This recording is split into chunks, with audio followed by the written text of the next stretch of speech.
Have you ever stopped to think about the stuff you use every day? Like, really think about where it all began?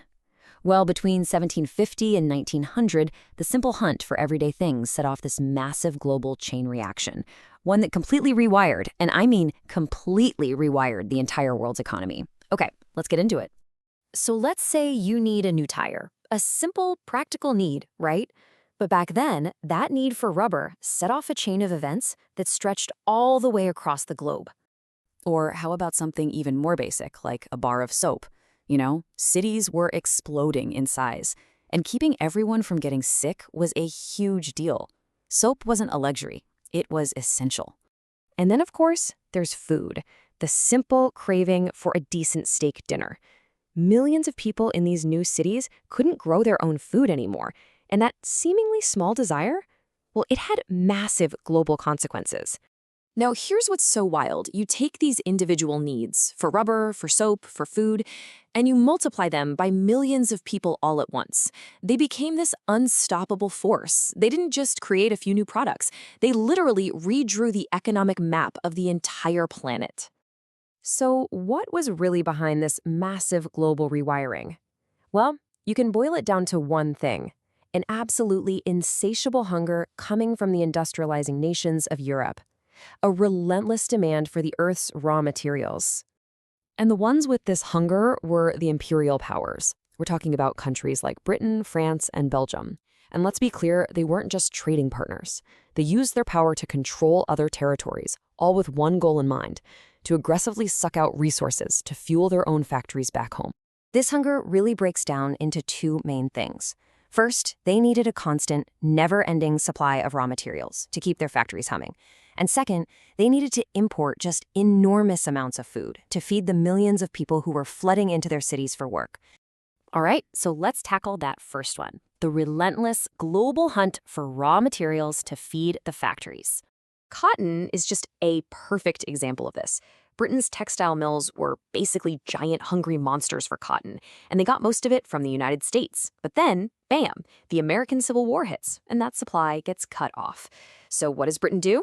It turns to Egypt and essentially transforms the entire country into one massive cotton farm for its factories. By the end of the century, Egypt's whole economy was hanging by a thread, completely dependent on selling cotton to one single buyer: Great Britain. And then there was rubber. The demand for tires and machine parts was just exploding. But this is where the story takes a really dark turn.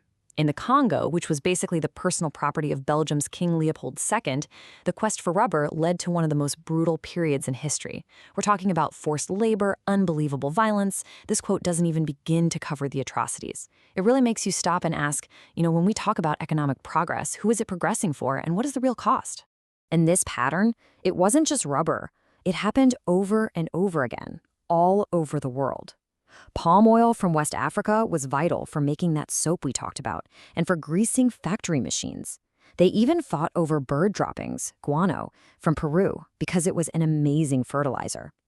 And of course, diamonds in South Africa, ruthlessly exploited to build huge European fortunes on the backs of cheap African labor.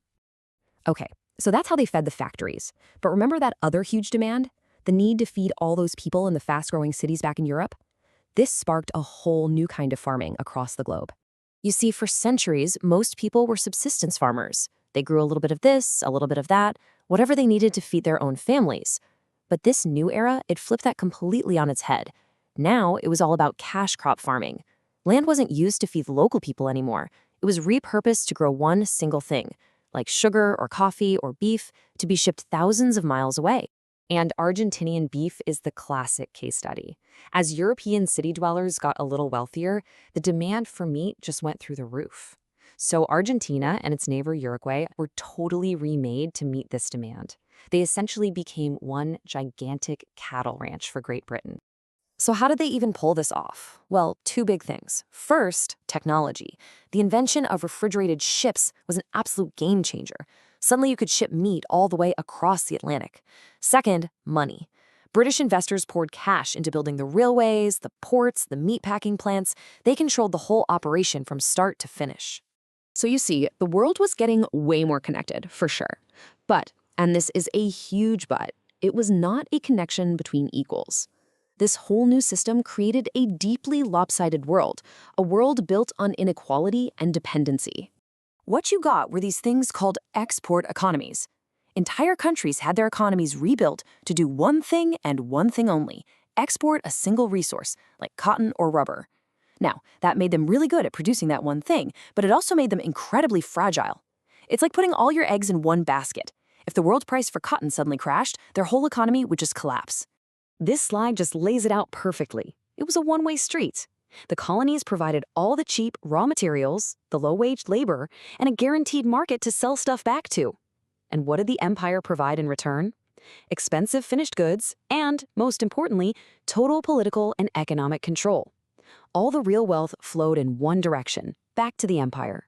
And here's the bottom line. These places went from having their own diverse local economies to being dependent on just one single customer. One.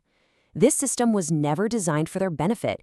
It was designed to create a power imbalance that would last for generations. So, okay, this all happened a long time ago. What's the big deal? What is the lasting legacy of all this? Well, this history casts a very, very long shadow over the world we live in right now.